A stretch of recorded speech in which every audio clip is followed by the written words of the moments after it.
Hi, I'm Zibby Owens, and I am the host of this podcast, Moms Don't Have Time to Read Books.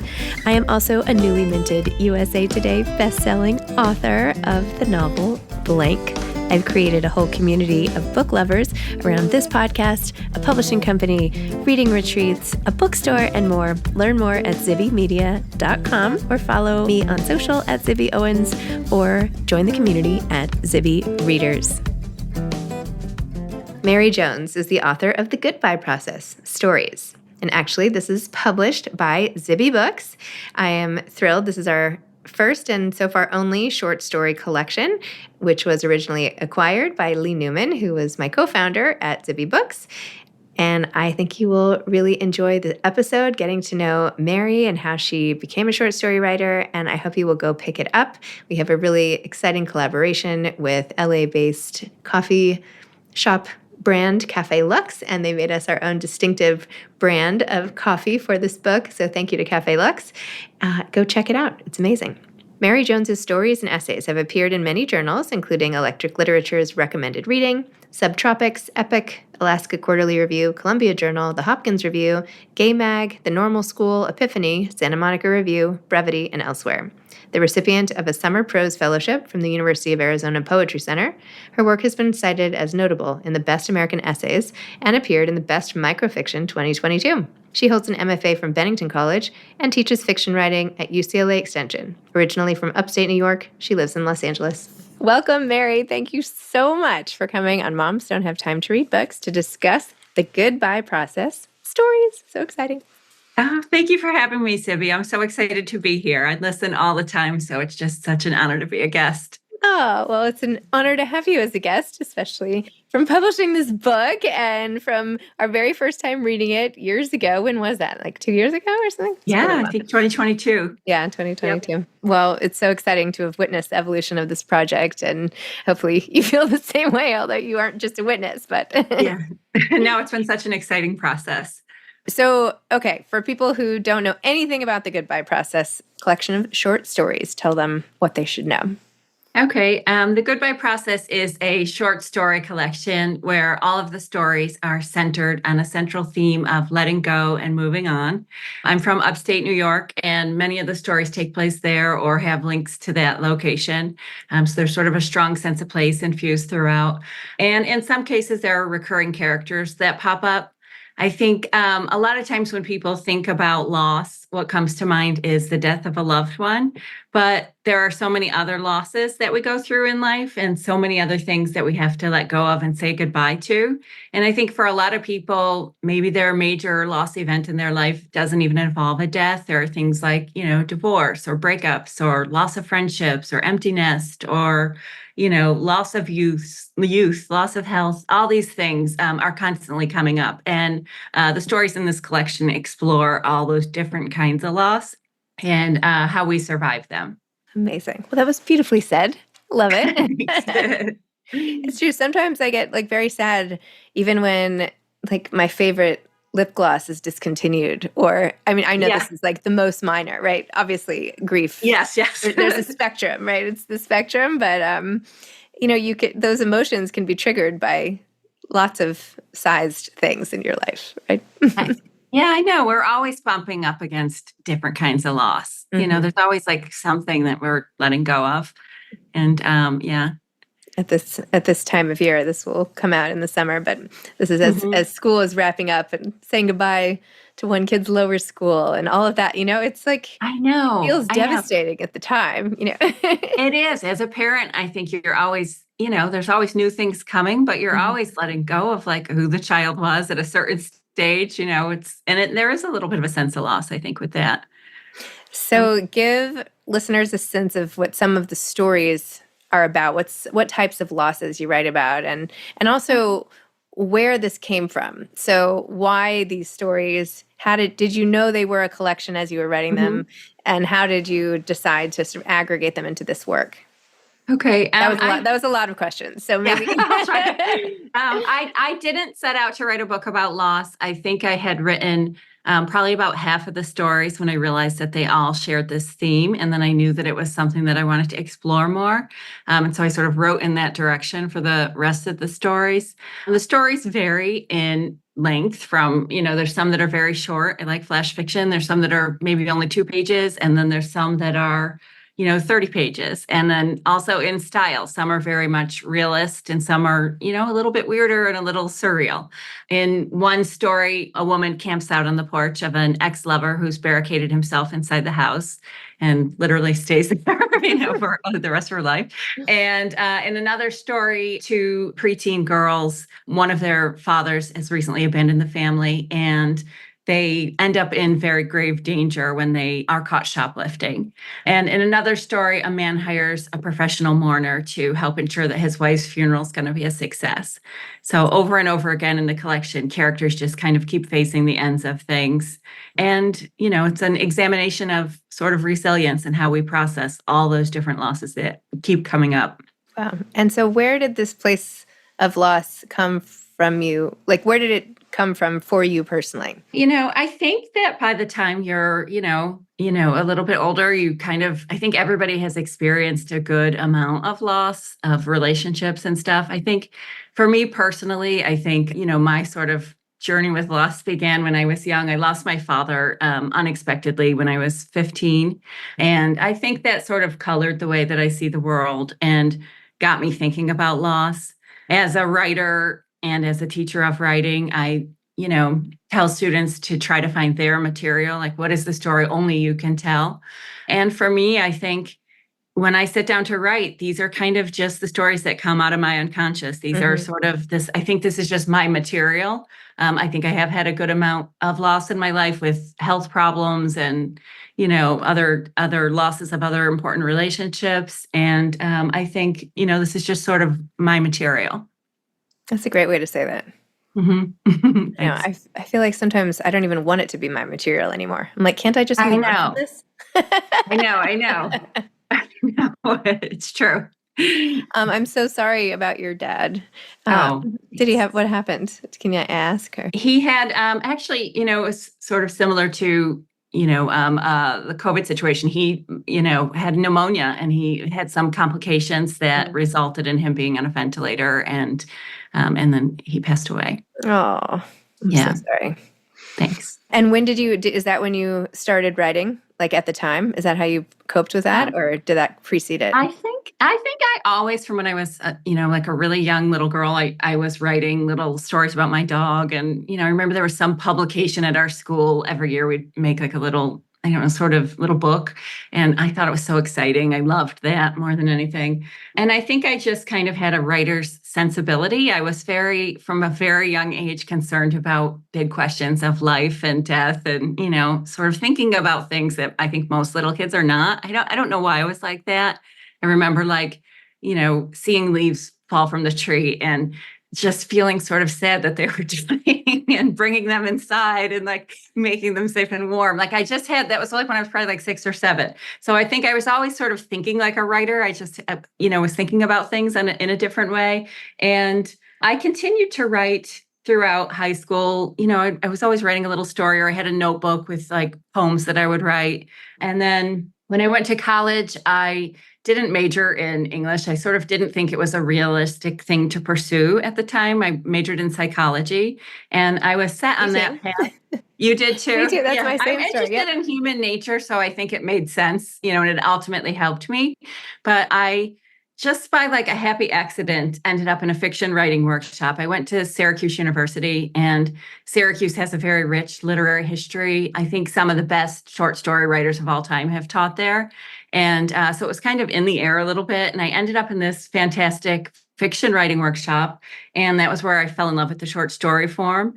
And I discovered some of my favorite writers that I still read and teach and study to this day. And then, after college, I lived in Boston for a while and worked in publishing. But it wasn't until I moved to LA and decided to get my master's degree in fiction writing that I really started to take it seriously. And from that point, I've been, reading and writing and teaching, and fiction writing has, it's kind of become my life, which I know you can relate to. It kind of just gets bigger and bigger. And tell So, me more about your teaching. What was the first class you ever taught? I did this cool program. I went to Bennington College for my master's degree to work with my writing hero, Amy Hempel. I don't know if you've ever read her. I love her work so much. And I was so lucky that I got to work with her. And I just learned so much. And the Bennington program was amazing. There were so many great teachers there. But one thing they didn't offer that a lot of master's programs offer is teaching experience because it was low residency. I went twice a year and stayed at Bennington. And then the rest of the time, it was just one-on-one mentorship with different writers. So after Bennington, I did this program through Antioch University, LA, which they had like a program in teaching creative writing. And they paired me with two writers in LA. So I got paired with Amy Bender and Jim Caruso, who I know you've heard about from Mary Otis. and so they sort of were both my teaching mentors. So I guess the first classes that I taught I was sort of a student teacher in both of those classes. So it was, this really cool class Amy Bender was running at USC. It was called The Writer in the Community, where she was teaching those students how to become writing teachers, the USC undergrads. And then Jim's class, Jim Caruso's class, was a fiction writing workshop. So those were the first two I taught. And then after that, I went on to teach at Santa Monica College for a while. And I teach at UCLA Extension. So, wow. Yeah. I have to say, I took a writing class at UCLA Extension right when I graduated from college. Did I tell you did? Yeah.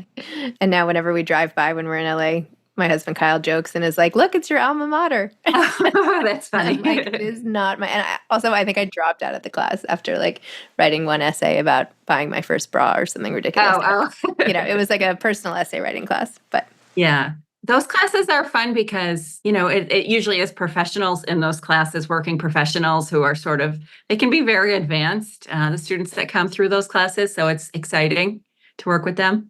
I wish I could go back to, what was that, 1998, and remember who my writing teacher was at that point. Oh, yeah. Lots of great teachers, go through that program. So, do you keep up with any of your students? Once in a while I'll get a little update from a student. I don't really, no, not beyond that, Yeah. That's fun. And I also, by the way, went to Bennington for a summer program in fiction writing. Yeah. Oh, I didn't know that. That's awesome. A long time ago. I know. It's such a beautiful campus. It is so beautiful there. I was actually just looking for my kids, and they still have the program. I was like, wait a minute, this is what I did, and you can actually just still go. Yeah, it's a great environment. I love it there. Really beautiful. Mm-hmm. So tell me about the process, of the goodbye process. When you write a short story, compare that. Have you written full-length fiction? Like, have you written novels, and are they all in drawers? And is that like a thing? And then what is the process of attacking a project like that versus a short story? Or do you even know it's a short story at the beginning? I kind of mainly see myself as a short story writer. So I haven't written novels. I do have a novel started, but it's a little bit slow going. But I think that probably the difference in the process between the two is, for me at least, I don't know if this is the case for everybody, but I think something like an outline or knowing where you're going comes in a lot more handy with a longer project with a novel. For short stories, I like to just kind of start. I usually have some idea of what the story is or some moment that I'm writing about. And I like that mystery. I like not knowing where the story is going. Maybe I'll have some little idea, but it usually veers in another direction. And I like when that happens. I let it happen. And I like the saying, no surprise for the writer, no surprise for the reader. Mm-hmm. And so I love when I'm surprised by what happens in a story. So I think that's how they're different. And yeah, no, I don't have novels in the drawer. I mostly have concentrated, to this point on writing short stories. So. Wow. How do you know, I mean, this is going to sound stupid, but like, how do you know when a short story is over? If it can be 2 pages or 30 pages, like, is it obvious to you? Well, it usually, I sort of what I tell my students is, end the story when you know what's going to happen next. So like kind of, if something big happened in the story, and it has changed the characters in some way, and you kind of know where they're going from there, I don't think you need to see another beat of the story. If you kind of can tell where the story is most likely going to go and how the characters are changed, I think the story's done. For me personally, when I'm writing, I usually get the chills. Like I usually will get like a physical sensation when I hit the last line. And if I don't get it, I don't feel like the story's done. I feel like, oh, that story's not quite working. So I usually can tell. I get a chill. That's my answer. I love that. That's so cool. I've actually never heard anyone say that before. Really? Yeah. Yeah. Yeah, I do. It's strange, but I usually do. Yeah. Love it. When you're reading for fun now, do you read short stories? Are those your go-to genre to read or no? Yes, I read almost exclusively short stories. Hmm. I love the short story form. I love the brevity. I love how you can see just this one little glimpse into a character's life and understand the whole thing. I think I have like a little bit of a short attention span, so I focus better on short stories, but I also just love the form. So I mostly read short stories, but I also read novels. They're like I love Miranda July. She just had a novel, All Fours, out, and I read, devoured that. I love that book. So there's a mix, but mostly I'm, attracted to short story collections. And what is your life like when you're not working on a short story and teaching? That's a good question. I'm teaching. I do spend a lot of time writing. I have a young daughter, and so I spend a lot of time with her and, tooling around LA, going on hikes, those kinds of things. Amazing. I am not a hiker, I have to say. Are you not? Mm-mm. Oh, there's so many beautiful hikes here. I know you're out here a lot too. I am. But the last time we started hiking, and right as we were entering the trail, which I put up a fight even starting, we passed this man with this giant stick, and he's like, "Watch out for all the rattlers." And Oh, I I was like, know. okay. And I just like turned right around and walked out. Yeah. Yeah. Oh, you can't worry about that. Oh my gosh, I can worry about everything. Yeah. We find sort of easier hikes that are, doable and, not anything too treacherous. Yeah. I don't know. Although there was one we went to in Malibu, I think last year, where we were like, walking over logs to get over like little streams. And like, it's like, this is beyond my skill level, but it was really fun. At the time, it was kind of scary, but then, we liked it. Looking back on it, it was fun. We got a little wet.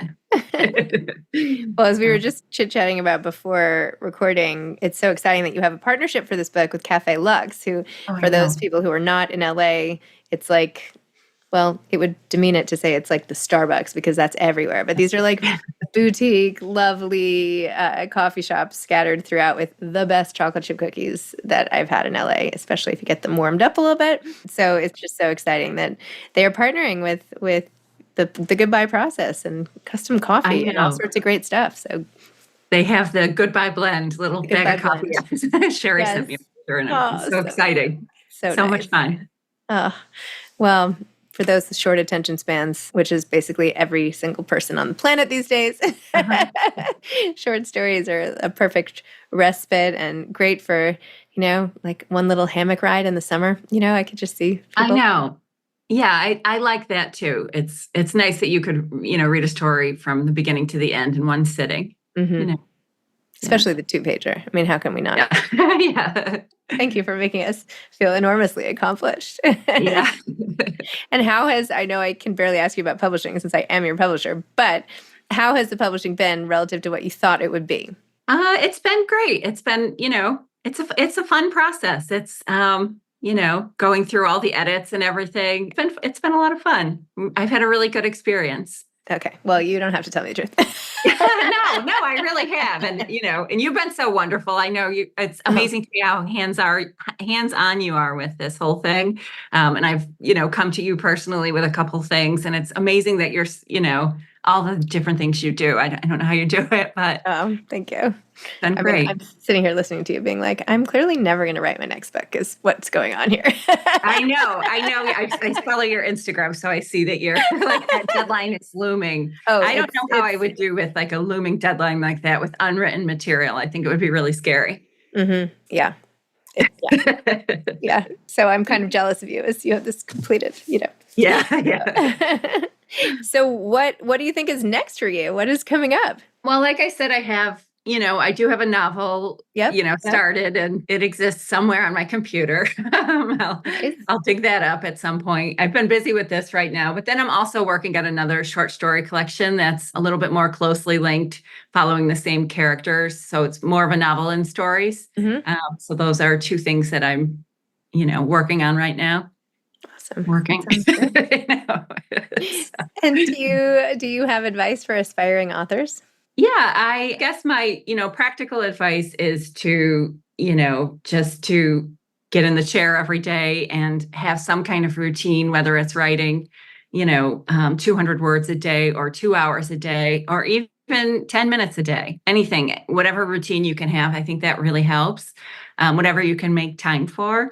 And then on like a more personal note, something that helps me is line from a Raymond Carver poem that I really like. It's the poem is called Sunday Night. It's a really short poem, but the first line is like, make use of the things around you. And then he lists like a few different things, like, this woman bumping drunkenly in the kitchen, the sound of the light rain, the Ferrari in my head. And then it's like, put it all in, make use. And for a while I had as my wallpaper on my phone, make use. And it was just a reminder to me to keep my eyes and ears open and pay attention to everything that's going on around me. Like, what sounds am I hearing? What do I see? What am I thinking about? All these different things I think make fiction writing come alive. So I guess my advice is to stay open for business, even when you're not writing, you can be writing. Mm-hmm. So. Yeah, I like that. Okay. And because it's the summer as this book comes out, what are some of your favorite summer activities that you can only do in the summer, which is hard to ask for someone in LA, but still? Yeah. I like swimming. I like hiking. Like I said, I really like nature. I like getting outside. I love the ocean. So, we go to the beach a lot, the usual summer things, I think. Amazing. Love Yeah. it.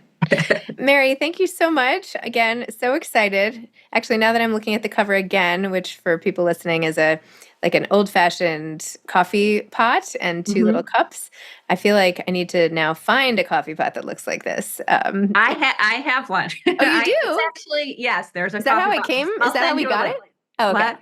Is that how this cover came to be? No, I didn't. This was just Anna Morrison designed the cover, and Right, I she thought so. did Yeah, this. yeah. But Okay. then somebody bought it for me as a gift. Like, oh, this is Oh, the I coffee see. pot on your book, and it's cute, and it's Italian. I think it's based on an Italian coffee pot. So Oh my gosh. it's a cute little. It's like a little espresso pot, I think. Yeah. Yeah. That's super cute. Uh-huh. Okay. Well, this is also, by the way, a perfect sort of house guest gift with a fresh pack of coffee, or I feel like this would be something so nice just to stick in, especially since sometimes guests never leave. This would be maybe a good. Oh, really? Yeah. Anyway, Well, that's a nice idea. Yeah, it's a nice idea. Get it for the next house you stay at. Anyway, okay. Congratulations, Mary.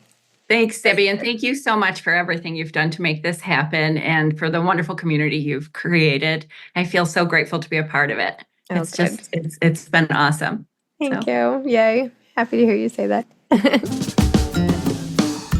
Thanks for listening to Moms Don't Have Time to Read Books. If you love it, please leave a review and follow us on social at Zibby Owens and at Zibby Readers.